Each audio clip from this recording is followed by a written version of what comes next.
not a conspiracy theorist at all, but I do know where public school came from. And public school was invented by factory owners who didn't have enough compliant factory workers. Do what you're told, go to the placement office, you'll get a job for 50 years, you'll be able to go home and watch TV, buy enough stuff, you'll need a storage unit, and then you'll die. And the mistake, the problem, is that people are still seduced into thinking that what they're supposed to do is fit in more. And social media has made it worse because there's this whole pack mentality of how do I fit in more, with small bursts of, here's one quick tip for a flat stomach and 3 different ways to get rich, and you can learn to flip houses today and be a millionaire tomorrow. None of which work, right? But the combination of those two mean that people are starting to feel broken and bitter because the promise isn't being kept. So first of all, the screens themselves affect the brain, the developing brain. So the more times a kid spends watching screens, the more it depletes their dopamine receptors. And dopamine receptors are the ones that get implicated in addiction later on, the incentive motivation circuitry of the brain. Number one, the child develops an attachment relationship with the machine. So what we say about the digital media is, it's a good thing, but so is sex, and so is alcohol. But we don't give 2-year-olds alcohol, and we don't introduce 5-year-olds to sexual practices. Why? Because they're not ready to handle it. So you give digital media to kids when they're old enough to handle it. When are they old enough to handle it?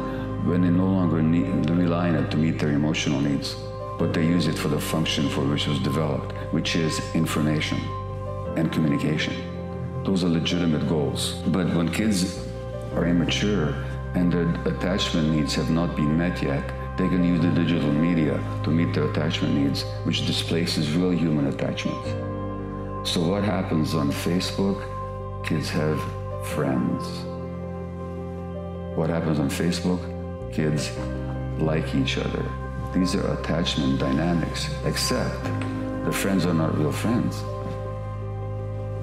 Because a real friend is somebody who really knows you intimately and accepts you and supports you and wants the best for you.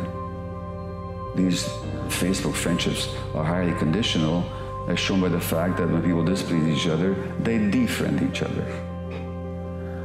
And the likes are not real likes, because what is being presented on digital media is a simulacrum of the real self. It's a self-chosen particle of who I really am. That's what shows up on Facebook. And so people like a part of me.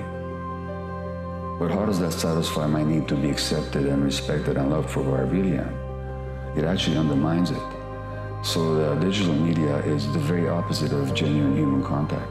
Now, can it be used that way? Sure.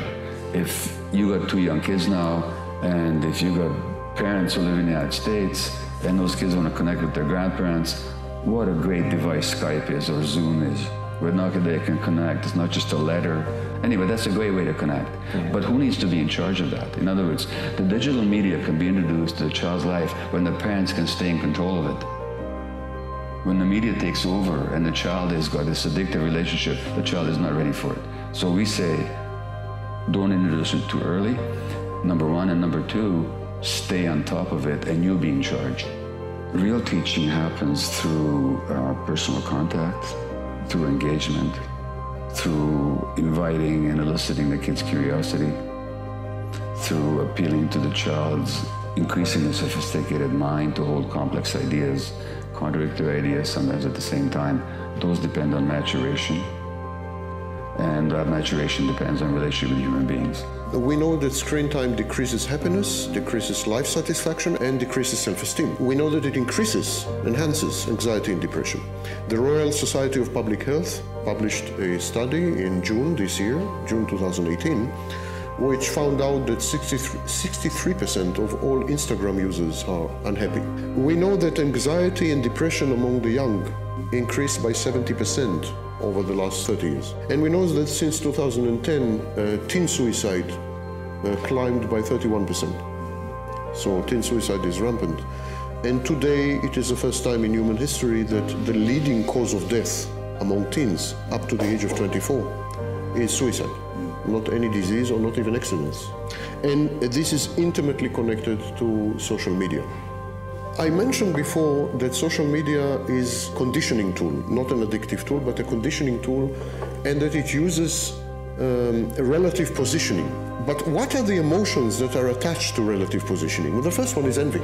Social media are constructed around envy, pathological envy. They are purveyors of pathological envy and amplifiers of pathological envy. And they quantify via various ranking algorithms. They quantify envy with likes, with retweets, so they quantify envy, and then they leverage envy to motivate you. In other words, they use envy to cause you to adopt some course of action. People confuse jealousy with envy, and here's the difference. Jealousy, these platforms encourage repeat use, repeat compulsive use. And now we know from psychology that only these kind of emotions, aggression, envy, hatred, only these kind of emotions encourage repeated use and repeated. So there is no way that they have designed these platforms without being aware that they must leverage these emotions to create addiction. 1 in 3 Americans are now officially obese. Right. And until we create a world where, and hopefully the millennial generation will figure this out, we create a world where companies are all humanity plus. The fact is, a large number of companies exist straight up as an algorithm for generating profit. And these algorithms, I'm not saying these guys behind them are bad or wrong, I'm just saying the algorithm of the company is to generate profit at all cost. And these might be counter to where we want to take the human species. That we humans normally go through life kind of not accepting things. We want things to be different from the way they are. We want to have a better wife or husband. We want our children to be better. We don't like the political system. We want this sort of utopia to suddenly come about. We want people to be different. We want this, we want that. And to Nietzsche, that meant you are anti-life. You are against life because life isn't like that. Life is a series of facts. Life is what it is. We've evolved a certain way. Your reality is a certain way. It is what it is. And by pushing against it, you hate life. You want to love life. You want to love fate. And what fate means, things happen to you you can't control. You didn't control who your parents are. You didn't control what city you were born into, what school you went into. You didn't control whether you were born rich or poor, right? There's much you can't control. That's fate. Accept it for what it is. Stop whining and stop going, I want something else. Embrace your world, your life. Our fear of death is probably the greatest influence on our behavior throughout history. We're the only animal that's conscious of our mortality. And it's caused an incredible reaction. We're avoidant, we're anxious. We invent an afterlife, a heaven where we'll all go, right? Or today, we never see death. We never see people die in hospitals. We never see the animals that we eat being killed. We have no confrontation with death personally in our life, completely disconnected from it. It makes us anxious and fearful, and that controls everything about our behavior. We become anxious and fearful about everything. So the ability to accept death and look it square in the eye and accept this is your reality, that you're not going to live forever, is very liberating. So amor fati is a step from turning your back, let's face this way, going, here's life, and oh, I hate it, I don't want it, blah, blah, blah, to turning around and facing it, going, I accept it, I love it, I embrace it. And it has a very powerful effect.